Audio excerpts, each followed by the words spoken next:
네 가지, 마음 챙기는 공부. 자, 245페이지입니다. 자, 두 번째 줄요. 지금 현재 우리가 공부를 하고 있는 것은 택법각지, 대한 법을 간택하는 깨달음의 구성 요소. 쭉 이제 돼서 공부를 해왔습니다. 그 다음에 정진의 깨달음 구성 요소를 지금 하고 있어요. 자, 읽어보겠습니다. 두 번째 줄 245페이지.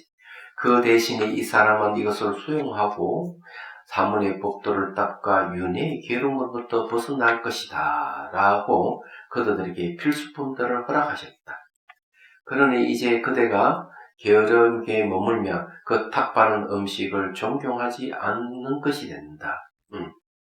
부전을 정진한 자만이 참으로 탁바른 음식을 공경하는 것이 된다. 라고 이와 같이 탁바른 음식에 대한 공경을 반조하는 자에게 정진이 일어난다. 아야 믿다 장로처럼. 자, 여기 이제 결국 정진각지에 대한 이야기를 하고 있는 거죠.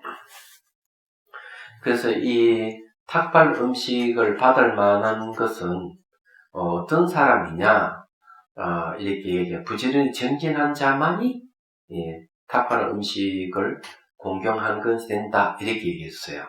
그래서 이제 결국 뭔가 음식을 받는 것, 탁발하는 것 자체가 부지런히 정진한 자에게는 적당하다는 걸 얘기합니다. 장로는 농부의 동굴에 거주하고 있었다. 그가 탁발가는 마을의 한 훌륭한 청신녀가 장로를 아들처럼 여기며 돌보고 있었다. 어느 날 그녀는 숲으로 가면서 딸에게 말했다. 얘야, 저곳에 묵은 살이 있고 저곳에 버터가 있고 저곳에 우유가 있고 저곳에 당밀이 있다. 오라버니 아야미타 스님이 오실 시간에 밥을 지어 버터, 우유와 당밀과 함께 공양을 올려라. 너는 그것을 먹어라. 너도 그것을 먹어라. 나는 어제 먹다 남은 식은 밥을 죽과 함께 먹을 것이다. 어머니, 그러면 낮에는 무엇을 드시게요? 나물을 넣고 살 찌꺼기로 국밥을 끓여다오. 자, 이제 자기 딸에게 이제 이 정신녀가 이제 그렇게 얘기를 하는 거죠. 자, 장로는 그날따라 일찍 탁발을 나가서 그 집문 앞에 당도하여 가사를 고치고 바루를 꺼내다가 그 소리를 듣고 스스로를 경책했다. 이제 경책한 건 왜 그렇게 했어요? 자, 이런 내용들을 딱 보면은 스님에게는 좋은 음식 주고 자기는 먹다 남은 찌꺼기, 식은 밥 주고하고 먹고 또 어제 남아 먹을 뿐만 아니라, 낮에는 또, 아침엔 그걸 먹고, 낮에는 또 뭘 먹는데, 나물을 넣고 살찌꺼기로 국밥을 끓여서 먹는다, 이거지. 그러면 탁발하는 사람은 이런 소리를 들으면, 마음이 짠하잖아요. 벌써 이 음식이라 하는 게, 이렇게 참, 스님께 공양 올리고, 이렇게 하는구나. 그럼 자기 정진하는데 경직이 안 되겠어요? 게을리 할 수가 없는 거죠. 이런 내용이 그런 얘기예요. 자, 대청신녀는 참으로 먹다 남은 식은 밥을 죽과 함께 먹고 낮에는 나물을 넣고 살 찌꺼기로 국밥을 끓여 먹을 것이다. 그대들을 위해서는 묵은 살로 밥을 지을 것이다. 그것을 위해서 그녀는 전답도 돼지도 음식도 옷도 바라지 않는다. 단지 인간과 천사가 출세간의 셋을 성취하기 위해서 보시하는 것이다. 그대가 그녀에게 이런 성취를 줄 수 있는가? 아니다. 이런 탁발 음식은 탐욕과 성능과 어리석음을 가진 그대가 수용할 수 없다. 그래서 결국 뭔가 하면은 탐진치를 가지고 있을 때 그 음식을 수용 못한다. 수용할 수가 없다 이게야. 이 청신녀는 이렇게 자기는 험한 음식을 먹고 공양을 올리는데 이 생각을 하는 거죠. 그는 바루를 바루집에다 넣고 허리에 가사를 묶고 단정하게 했던 끈을 풀고 되돌아와 농부의 동굴로 갔다. 그는 바로를 침상 아래에 놓고 가사를 가사 거리에 걸면서 아랑가를 얻지 않고서는 나가지 않으리라. 그 증진을 맹세하고 앉았다. 그는 오랜 세월을 불방이람에 머물렀기 때문에 이빠산너를 정장시켜 공양시간 전에 아랑가를 얻었다. 그게 빌미가 됐죠. 정신이 공양의 그 빌미가 돼가지고 내가 아랑가를 얻지 않으면 내가 일어서지 않겠다고 마음을 내고 이제 이렇게 한 거죠. 마치 저게 누구예요? 저게 송강사의 방장을 지냈던 스님 이름 참 판사 출신의 스님이 있었잖아요. 갑자기 뭐 생각하려고 하면 생각이 잘 안 나. 이것도 버릇인 것 같아. 옛날에도 그런 거. 자기는 띠집 속에 들어가서 내 깨달음을 얻지 못하면 띠집에서 안 나오겠다. 이렇게 했어. 네, 똑같은 거죠. 정기는 그렇게 이제 해야 되는 겁니다. 맞아. 그래서 이제 이 아랑크를 얻지 않고서 나가지 않으리라. 곧 정진을 맹치하고 앉았다. 그는 오랜 세월을 불방이람에 머물렀기 때문에 이빠산을 정량시켜 공양시간 전에 아랑크를 얻었다. 활짝 핀 연꽃처럼 번뇌를 위대한 자는 미소를 머금고 앉아있었다. 동굴 입구에 있는 나무에 머무는 신이 감언허를 엎었다. 신이 이제 한마디 하는 거예요. 훌륭한 혈통의 인간인 당신께 기이합니다. 최상의 인간인 당신께 기이합니다. 변대에 멸한 당신은 인간들의 공양을 받기에 충분합니다. 그런 후 존자시여 탁발 놓으신 당신 같은 아란들께 탁발 음식을 드린 그 큰 여인은 괴로움으로부터 벗어날 것입니다. 라고 말했다. 결국은 이제 이 청신녀의 음식을 먹고 아라한가를 얻었기 때문에 결국 공양 올린 이분은 이제 괴로움에 벗어날 것이다 하고 이제 이렇게 하는 거죠. 장로는 일어났어.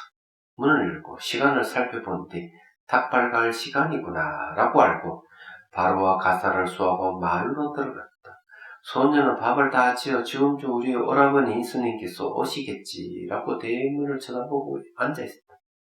그녀는 장로가 대문을 들어서자 바로를 받아서 버터와 당면을 곁들인 우유로 만든 닭발 음식을 담아 장로의 손에 놓아드렸다. 장로는 복덕이 구족하기를 라고 덕담을 하고 나갔다.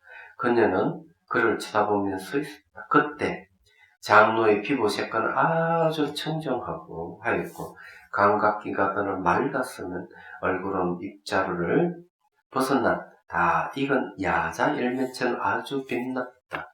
네, 깨달은 사람의 모습이 이제 이렇게 표현한 거죠. 수행을 하게 되면 이제 피부가 깨끗해지고 이렇게 하는 거예요. 그래서 생각이 많고 번뇌가 많으면 얼굴이 좀 안 좋아지고 그런 거죠. 제 경험에 비춰보면 그렇다 하는 거예요. 자, 대청신녀는 숲으로부터 돌아와서 얘야, 오라버니 스님께서 오셨더냐? 라고 물었다. 그녀는 전말을 모두 알려드렸다. 청신녀는 오늘 우리 아드님은 출가자가 해야 할 일의 정수를 얻으셨구나 라고 알고 얘야, 너 오라버니 스님은 부처님의 교법에서 많이 용락하시고 후회하지 않게 되셨다 라고 말했다. 이 청신녀도 그걸 아는 거죠. 벌써 이 스님이 아랑가를 얻었구나 하는 걸 이제 짐작해서 아는 겁니다. 스승의 유산은 참으로 위대하나니 이것은 바로 이 7가지 성스러운 재산이다. 자, 7가지 재산은 믿음, 계, 양심, 수치심, 배움, 베품, 통찰치 이렇게 7가지라는 거예요. 믿음은 다 알고 계라는 거는 이제 도덕성을 얘기하는 거죠. 예. 양심이라고 하는 거는 부끄러운 짓을 안 한다는 거죠. 그리고 항상 수치심을 알기 때문에 부끄러운 짓을 안 하겠죠. 이것도 늘 배우고 베풀고 지혜가 있는 것. 예, 좋아요. 자, 그러나 게으른 자는 그것을 받을 수가 없다. 스승의 유산, 위대가 이 7가지가 성스러운 재산인데 게으른 자는 이거 못 받는다 이거지. 마치 방탕한 아들을 두고 이놈은 내 자식이 아니다 라고 부모가 의지를 하면 그들이 죽고 나서 유산을 상속받지 못하는 것처럼 게으른 자도 그와 같이 이 성스러운 재산을 상속받지 못한다. 부지런히 정진한 자만이 받을 수 있다라고 정법의 유산의 위대함을 강조할 때도 정진은 일어난다. 정진이 얼마나 중요한지 알 수가 있는 거예요. 날마다 수행을 해야 돼요. 시간을 정해가지고. 그대의 스승은 참으로 위대한 분이시니 어머니 모태의 재생 연계를 받으실 때도 모태로부터 나오실 때도 깨달음을 성취할 때도 법륜을 굴리시고 상신변을 놔두시고 천상에 올라가시고 목숨을 거둘 때도 반열반에 드실 때도 백천의 세계가 진동하였나니 참으로 그대가 이러한 스승의 교법에 출가하여 게을러 빠진다면 그것이 적합하겠는가라고 이와 같이 위대한 스승을 반주할 때도 정진은 일어난다.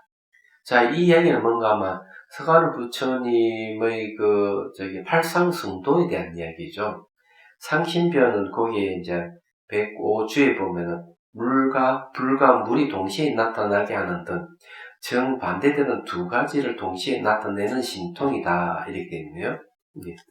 그러니까 이 상신변은 이제 그 신족통이죠. 한마디로 얘기하면은. 그래서 여기에서 이제 서가모니 부처님께서 이제 어머니 모태에 들어가고 태어나오고 깨달음을 성취하고 법륜을 굴리고 그리고 이제 천상에 올라가시고 이제 어머니를 위해서 법문을 설해준 것이죠. 천상에 올라간 건요. 또 이 반열반이 들 때도 백천세계가 다 진동을 했다. 네. 그러니까 이런 훌륭한 분의 스승의 제자가 그냥 게을러 빠져서 되겠느냐, 이렇게 경책을 하는 거죠. 그래서 이제 서가모니 부처님의 행적을 떠올려서 내가 게을러서는 안 되겠다 하고 반성을 한다는 얘기죠. 그럴 때 정진이 일어나는 거예요. 자, 7번째, 태생으로서도 이제 그대는 출가하였으므로 저열한 태생이 아니요 순수하고 명성이 자잔 혈통을 전성하여 온 욱각과 왕의 가문에 태어났다. 숫도단나 대왕과 마야 대비의 자손이요 라울라 존자의 동생이다. 그대는 참으로 이런 승리자의 아들이 되고도 게을러 빠져 머문다면 그것은 적합하지 않다라고 태생의 이대함을 반주할 때도 정진은 일어난다. 자, 이거는 뭐라고 얘기를 하는가 하면은 초기 경전에 이제 그런 얘기를 하고 있어요. 두 바라보니 늘 이제 부처님 법문을 멀리서 늘 듣고 가까이 오지를 않고 이럴 때 이제 어느 날 이 두 바라문을 불러서 한마디 해요. 한마디. 바라문이 크사트리아의 성인에게 법문을 듣는다는 것은 아주 좋은데 다른 바라문이 비난을 살까 싶어서 당신은 가까이 오지 않고 멀리서 듣고 있지 않느냐. 가까이 오너라 하고 얘기하면서 이렇게 이 법문을 듣는다는 것은 붓다의 입에서 태어난 자, 법의 상속자다 이렇게 얘기해요. 당신들 내 법문을 듣고 이해하고 이런다면은 정말 이 부처님 입에 태어난 자고 부처님 법을 상속한 자다 하고 얘기를 하는. 그리고 이제 붓다와 동등한 자격을 얻는다고 얘기를 하고 있죠. 그럼 여기에서 얘기한 출가한다는 것은 결국 이제 서가모니 부처님의 혈통을 잇는 것이다 하고 얘기를 하는 거예요. 그래서 요 얘기가 나오는 겁니다. 그러니까 출가했기 때문에 그런 거예요. 이때 혈통은 피로서의 혈통을 얘기하는 게 아니에요. 나는 이 태생이 위대함을 반조한다고 얘기하는 것은 결국 우리 서가모니 부처님의 혈통을 이었다는 걸 얘기해요. 그러면 정진이 일어난다. 그 정진이 일어나는 이야기를 하나하나 설명을 해주고 있는 겁니다. 어떻게 하면 정진이 일어날 것이냐를 이제 얘기를 하고 있는 거죠. 자, 8번째.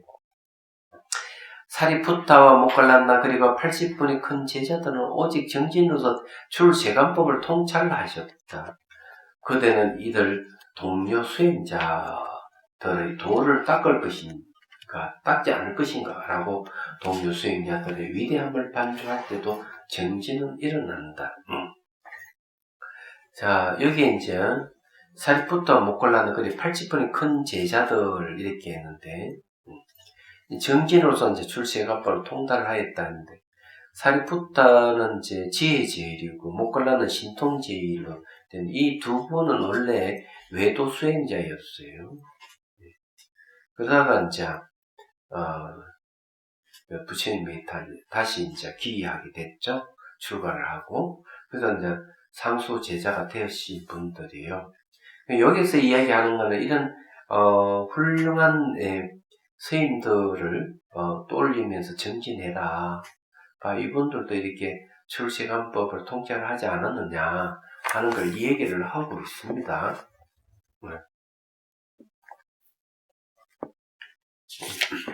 이 사리푸타 모칼란나에 대한 이야기는 옛날에 여러 차례 한번 한 것 같은데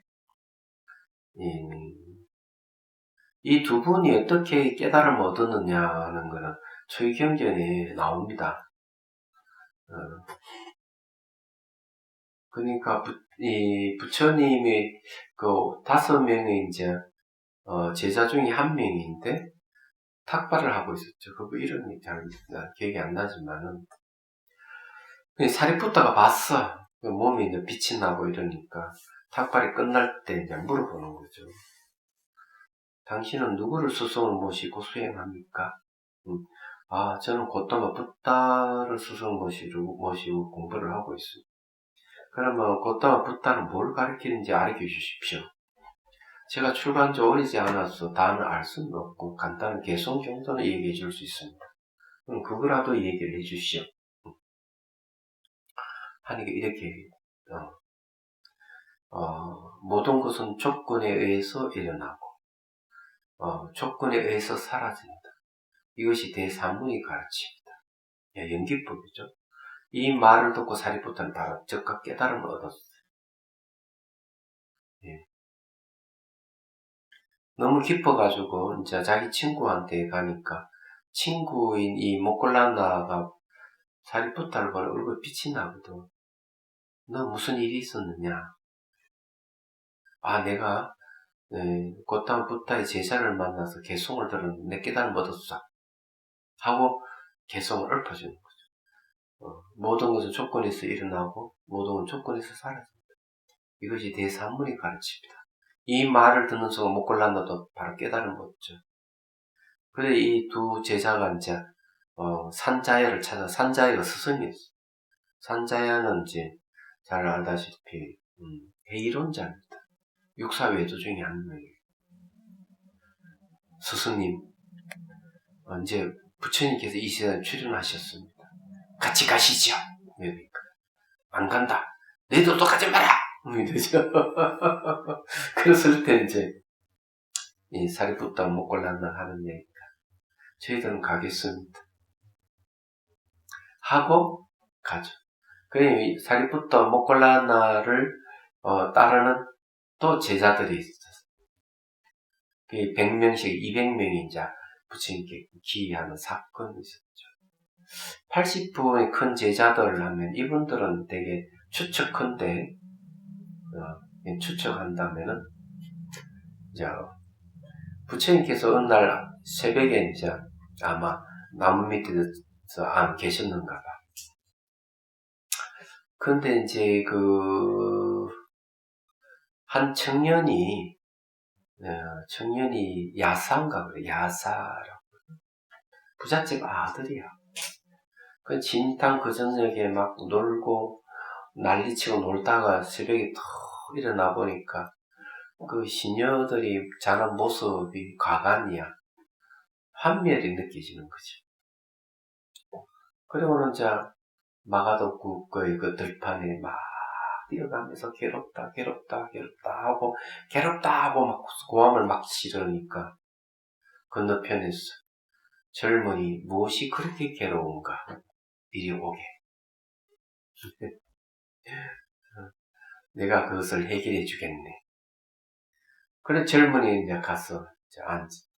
근데 부처님께서 그 청년에게 법문을 해줬어요. 법문을 해주고 그 이제 이 야사락하는 청년이 이제 출가를 하게 된 거죠. 그리고 이 아주 유수한 집안의 청년이 출가를 하니 소문이 날까 하니까 그 친구들이 또 그 60여 명 정도, 여기 80명이 있는데 또 내 친구 출가했구나. 우리도 같이 출가하자. 그래가지고 출가. 그래서 법문을 듣고 깨달음 얻어요. 그러니까 부처님께 여기는 60명의 아란이 있다. 이렇게 대단한 거죠. 이게 80명이 하니까 80명이 큰 제자라고 하니까 20여 명은 또 누군지는 잘 모르겠네. 자, 어쨌든요. 봅시다. 9번 봅시다.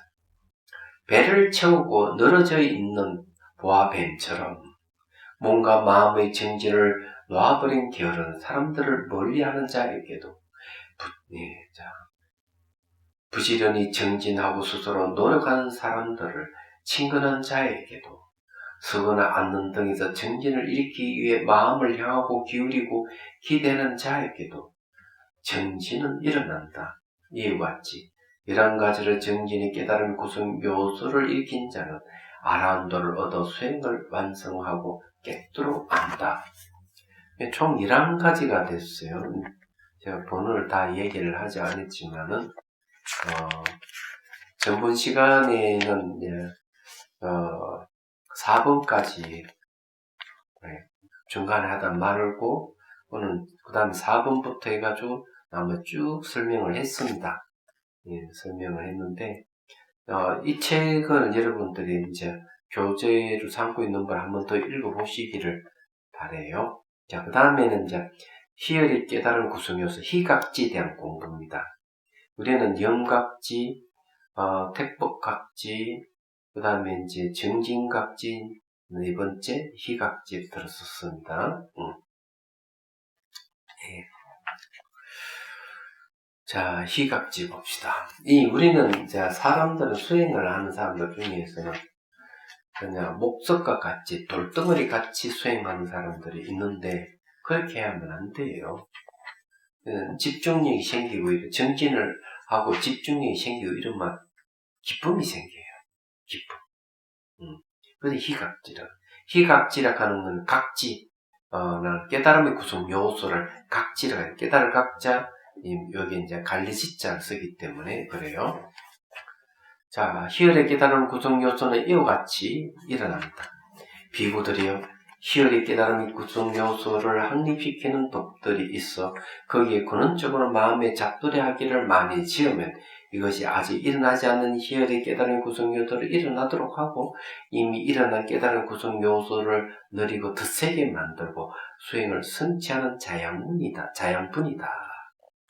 이 구성 요소라 하는 것은 이제 깨달을 수 있는 고리, 깨달음의 인연, 이런 식으로 또 번역해요. 자, 여기서 희열 그 자체를 희열의 깨달음 구성 요소를 확립시키는 법들이라고 한다. 희열 그 자체를 얘기하는, 희열 그 자체가 깨달음을 구성하는 요소가 된다는 거죠. 네. 그것을 일으키도록 마음에 잡돌이하는 것을 근원적으로 마음에 잡돌이함이라고 한다. 나아가서 11가지 법의 희열의 깨달음의 구성 요소를 일어나게 한다. 11가지 이제 보죠. 첫째, 부처님을 계속해서 생각함. 부처님 계속 생각하는 건 염불이 바로 대표적인 걸 얘기합니다. 두 번째, 법을 계속 생각함. 법을 생각한다. 이 생각 염자 들어가는 거는 이제 막 사유를 해서 생각하는 게 아니에요.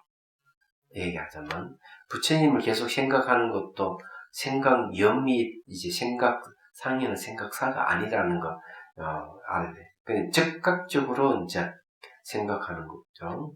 즉각적으로 생각한다. 직관을 얘기한다. 직관.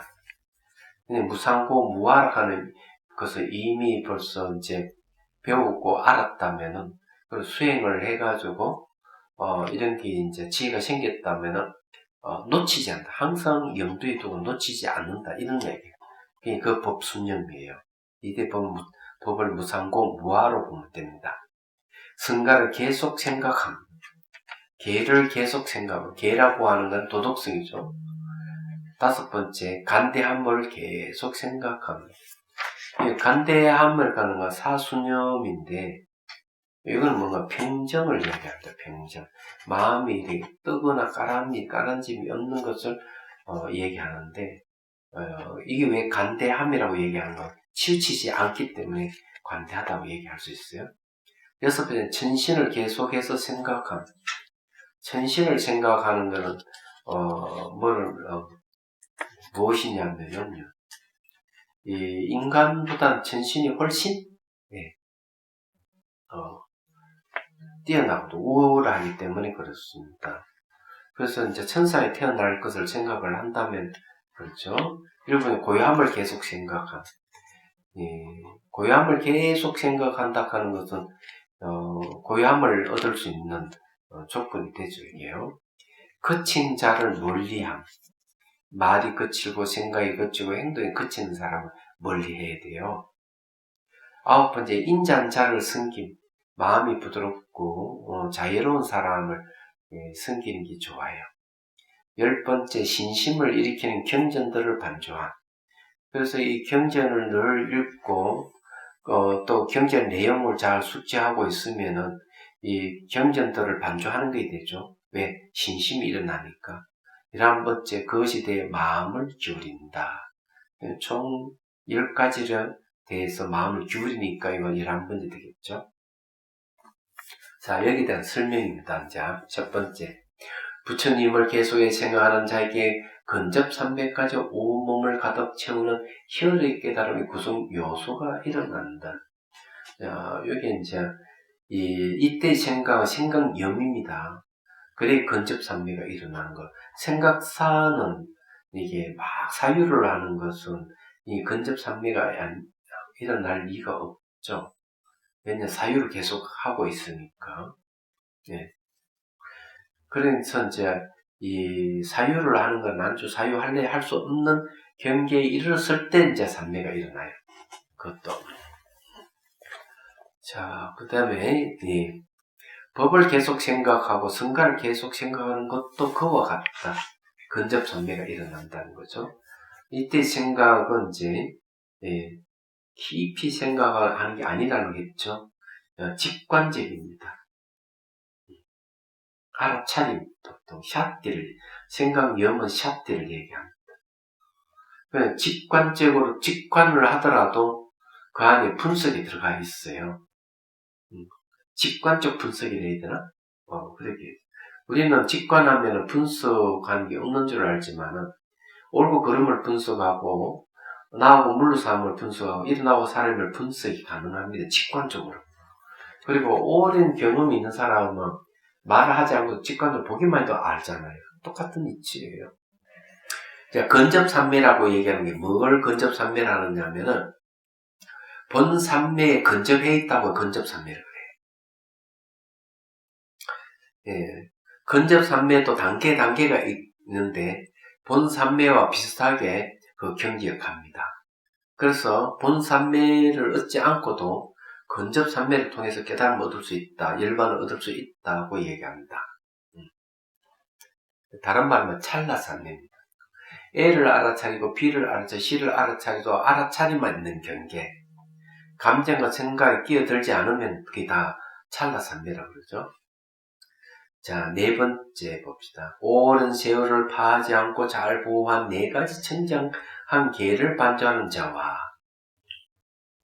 10개와 5개를 반조하는 제가자에게도 5번째, 탁발하기 어려운 기근 등 두려움 등에 처했을 때 동료 수행자들에게 좋은 음식을 보시한 뒤 참으로 나는 이렇게 보시를 했다라고 간대함을 간주하는 자와 이런 때 이 도덕성인 계를 잘 지키는 분들에게 행한 보시를 반주하는 제가자에게도 6번째, 공덕을 구족했기 때문에 신들이 신의 경지를 얻었으며 그런 공덕이 자신있게 있음을 반주하는 자에게도 희열은 일어난다. 자, 여기서 이야기하는 무언을 하는 보시를, 자, 계를 잘 지키고 보시를 할 때 뭐가 일어나느냐? 희열이 일어난다. 이걸 얘기를 하는 겁니다.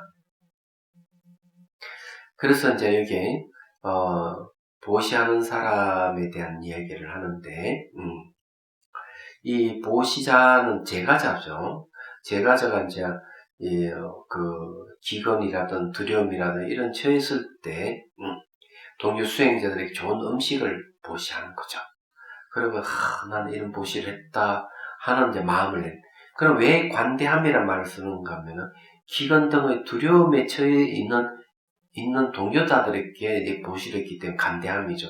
보통 그렇게 못한다고요. 두려움이 있으면 자기 먹기 바쁘지 왜 남한테 주느냐 이렇게 얘기할 수 있죠. 제가 초등학교 다닐 때 달성초등학교 다닐 때는 그걸 주고도 가면 꼭 뭘 주는 건 주먹밥을 줘요. 주먹밥. 초등학교 때는 그랬었어요. 근데 가장 기억 남는 거는 노란 오숙수 빵을 나눠줄 때가 있고, 그걸 가면은 뜨거운 우유를 이렇게 줄 때도 있어요. 그 뜨거운 우유를 멋모르고 이렇게 먹다가 입 천장에 홀랑 까지고 그랬잖아. 근데 주먹밥을 이제 먹지 않고 가져올 때가 있었어요. 왜냐하면 그 주먹밥은 배가 부르니까 그냥 주먹을 들고 와가지고 다른 아이께 네가 줬어. 그 어머니가 그걸 보고 야 이놈아 네가 먹지 왜 남한테 주라고 이러면서 얘기를 들은 적이 한 번 있었는데, 어쨌든 이게 베푼다 하는 거는 굉장히 기분 좋아요. 그래서 여기에서 계를 잘 지킨 분들에게 행한 보시를 반주하는 제가자라는 말을 쓰죠. 계율을 잘 지키는 분에게 보시를 해야만이 희열이 생기는 거예요. 그게 그런 얘기예요. 왜 그러냐 하면은, 계를 지키는 분은 공덕을 구족했기 때문에 이런 얘기를 하는 거예요. 그런 공덕이 자신있게 있음을 반주하는 자에게도 희열이 있다. 내가 오늘 보시한 공덕이 있구나. 이러면 자에게 희열이 일어난다. 이런 얘기예요. 자, 7번째. 선에 의해서 억제된 오용원들이 선강, 명상, 수행을 통해 가지고 억제된 오용원들이 60년에 70년 동안 일어나지 않는다라고 반주한 자에게도. 8번째, 탑을 참배하고 보리수를 참배하고 장로를 칭견할 때 정성을 다함 없이 멋터러운 승리를 드러내고 삼보의 청정한 믿음과 애정이 없어서 당나귀 등에 붙은 먼지처럼 멋터러운 자를 멀리한 자에게도. 네. 자, 9번째. 삼보의 청정한 믿음이 크고 부드러운 마음을 가진 인자한 자들을 친근한 자에게도. 자, 여기에 이제 수행을 통해 67년 동안 이 오용원들이 이게 안 일어나는 안 난다고 반주하는 자, 나한테 내가 오랫동안 수행했는데 내 번뇌가 안 일어났구나. 이렇게 반주하는 자. 탑을 참배하고 정성을 다하고 이렇게 하는 참배하고 또 장로를 칭견할 때 정성 다함도 없이 멋들은 성질을 내고 이래 애정이 없고 그냥 이렇게 하는 그런 사람 멀리하는 거죠. 아유 저 사람 안 되겠다 하고 멀리하는 자. 이런 사람에게도 뭐가 일어나? 희열이 일어난다 말이야. 선수행 오래 한 자에도 수행이 희열이 일어나지만은 삼부를 무시하고 답을 참배를 하지 않고 지금 마음대로 하는 이런 사람은 멀리하는 거. 희열이 일어난다.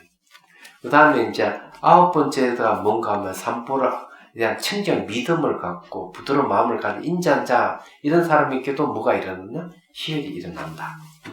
10번째 삼보의 공덕을 밝히고 신심을 일으키는 경전절을 반주한 자에게도 희열은 일어난다. 경전을 반주하는 거예요. 경전을 늘 봐야 되겠죠. 11번째는 서거나 앉는 등에서 희열을 일으키기 위해서 마음을 향하고 기울이고 기대는 자에게도 희열은 일어난다. 그래서 이제 이 서거나 앉는 등의 희열을 일으키기 위해서 마음을 늘 기울이고 있는 자에게 희열이 일어난다. 이와 같이 11가지로 희열의 깨달음의 구성 요소를 익힌 자를 아라운드를 얻어 수행을 완성한다고 깨뜨려 합니다. 그래서 이 기쁨이라고 하는 게 수행의 깨달을 수 있는 기본 요소라고 해야 되나? 구성 요소라 하는 이유가 거기에 있는 거죠.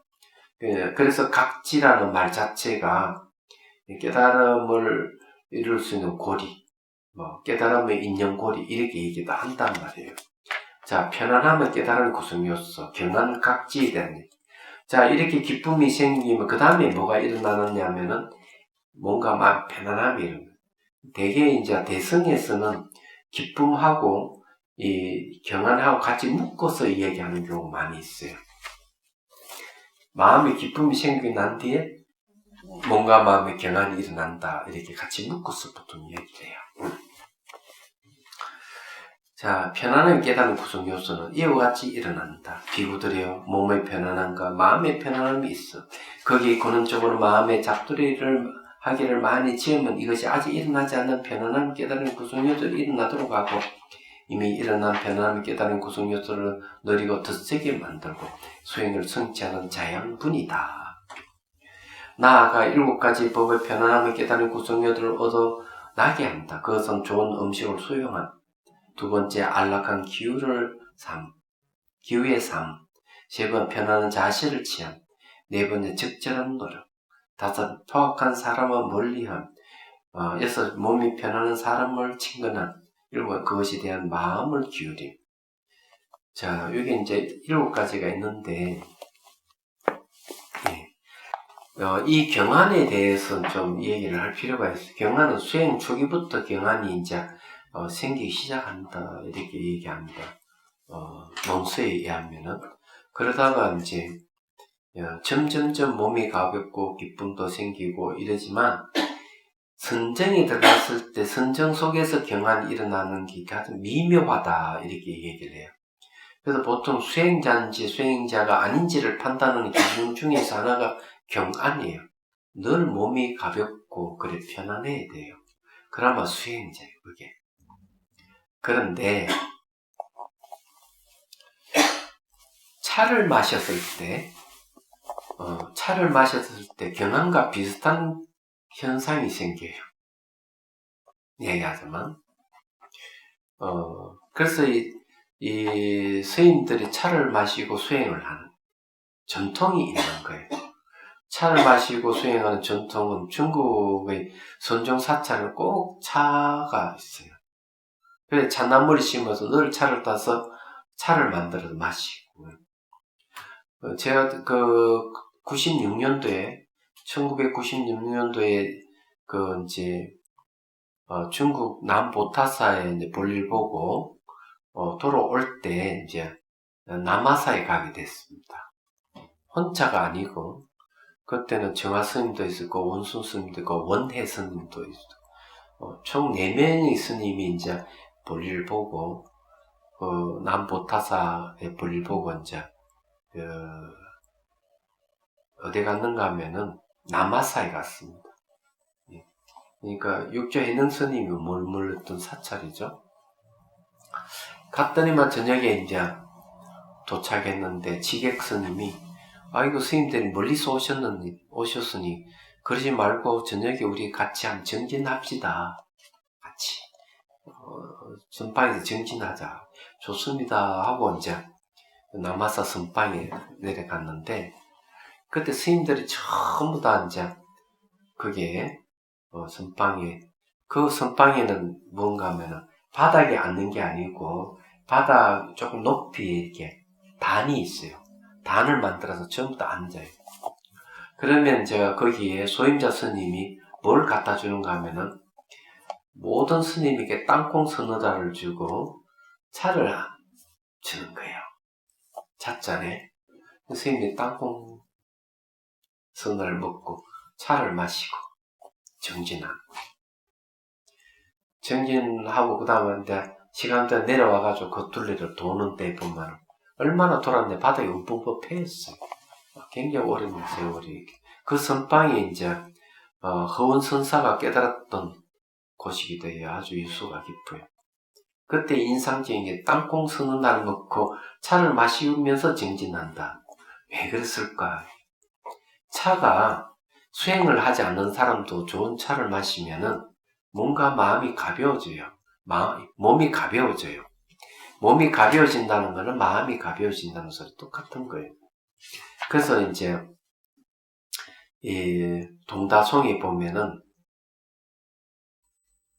이 초이선사가 이런 얘기를, 차를 잘 만들어서 잘 건조하고 차 물을 좋은 물에다가 끓여가지고 차 잎을 투입을 하면은 다신이 생긴다. 차의 신령스러움이 생긴다. 차의 신령스러움이 뭐냐 하는 거죠. 겨드랑이에 살살 바람이 일어나고 몸이 가벼워진다. 그리고 이제 청경에 오른다. 맑은 경계에 오른다. 맑은 경계에 오르면 어디 될까? 깨달을 수도 있다는 얘기죠. 그래서 이 차락하는 것이 수행을 하지 않는 사람에도 그런 게 일어나는데, 하물며 수행자가 차를 마시면 어떻게 될까? 몸이 굉장히 가벼워져요. 그 제 경험상으로 뭐냐면, 차를 마시면 어느 순간 몸은 다 사라지고 의식만 남아있는 거죠. 대화를 하다 보면 몸은 없고 의식만 남아있는 상태. 그런 상태가 종종 자주 일어나요. 송강사 있을 때부터 그런 현상이 생겼는데 신기한 일이죠. 차락하는 게 그런 좋은 차를 마시면 그렇다. 그래서 이제 그런 게 왜 그러냐? 바로 차에는 기운이 있어서 그런 거예요. 기운. 그래서 몸에 이제 땀이 나게 해서 근육을 부드럽게 해주고 몸에 기회를 열어줍니다. 그래서 몸이 가벼워져요. 몸이 가벼워지면 번뇌가 그만큼 줄어든다는 얘기예요. 제가 이야기하고 싶은 건 말은 차를 마시면서 수행하시라고 수행자들에게 권장하고 싶어서 이 얘기를 하는 겁니다. 수행을 오래 하신 분들은 이제 몸이 늘 가벼워요. 걸음걸이도 가볍고 그래서 얼마나 가볍냐 이러면 마치 셔틀 구름을 밟는 같이, 그러게 경행을 하게 되면, 그래 행선을 하게 되면 어느 때 몸은 다 사라지고 움직임만 있는 상태가 되고 이렇습니다. 그러면 이제 걸어갈 때 셔틀 구름을 밟는 같이 가볍다, 이렇게 보통 표현을 해요. 그게 경안의 모습이에요. 그런 경안이면 이제 이 경안이 일어나면 어떤 점이 좋으냐 이렇게 하면은 그때 번뇌를 끊는 것을 즐겨한다. 번뇌 끊는 걸 즐겨한다는 거죠. 왜냐하면 몸이 가볍기 때문에 어려운 일도 척척척 해내고 싫어하는 마음을 안 일으키고 자기 잘못을 했으면 금방 잘못했다고 바로 시인을 하고 참회하고 그치지, 마음속에 막 자존심 상하니 어쩌니 가슴속에 묻어두지를 않는다 얘기하자면 그렇게 이제 일이 일어나는 거지. 그리고 이제 의식이 명료함이 있어가지고 맑은 가을 하늘 같이 의식이 명료함이 생깁니다. 자, 어쨌든 봅시다. 첫 번째, 좋고 기름기 있고 적합한 음식을 수용할 때도, 자, 그 다음에 이제 안락한 기후의 삶과 편안한 자세를 취하고 춥고 더운 계절과 서 있는 등의 자세에 적합한 기후와 자세를 취할 때도 그에게 편안함이 일어난다. 그러니 항상 편안함이 일어난다 이게. 그러나 대인으로 태어난 자는, 큰 사람으로 태어난 사람은 모든 기후와 자세를 견뎌내므로 그를 두고 한 말은 아니다. 그러니까 선천적으로 이제 대인인 사람들의 그런 자세하고는 다르다 이거죠. 그런 사람 두고 한 말은 아니다. 이건 수행을 통해서 일어나는 것이다 이 얘기예요. 적당하고 적당하지 않음이 있는 자는 적당하지 않는 기후와 자세를 피하고 적당하고 취할 때 그에게 편안함이 일어난다. 적절한 노력이라는 것은 자신에게 남에게도 업이 자신의 주인임을 반조하는 것이다. 이런 적절한 노력으로 편안함은 일어난다. 그래서 항상 이 경안이 일어나면 일상생활의 어떤 상태에서도 편안함이 항상 함께 한다는 거죠. 다섯 번째, 돌멩이나 몽둥이 등으로 남을 해코지하며 다니는 포악한 사람을 멀리할 때도 편안함이 일어난다.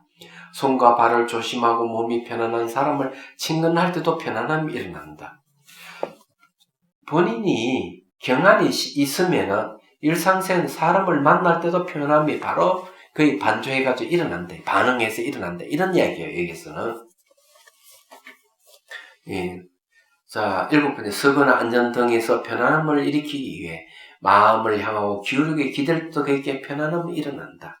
이와 같이 7가지의 편안한 깨달은 구성 요소를 일으킨 자는 아라한도를 얻어 수행을 완성한다고 깨뜨려 안다. 그래서 이 경안이 있으면은 이렇게 만나는 7가지를 만나는 일 때도 편안함이 일어나요. 그래서 이런 7가지 편안한 깨달은 구성 요소를 일으키는 자는 하는 거죠. 그래서 이제 경안이 일어날 때는 수행 때만 그런 게 아니다. 예. 일상생활에도 이런 게 늘 일어난다 하는 걸 얘기를 하는 거죠. 일어날 때 대상이 반응해서 편안함이 일어난다는 게 굉장히 인상적이다. 여기서 얘기하는 게. 그리고 여기까지만 얘기하고 3면은 다음 시간에 하도록 하고 질문 받겠습니다.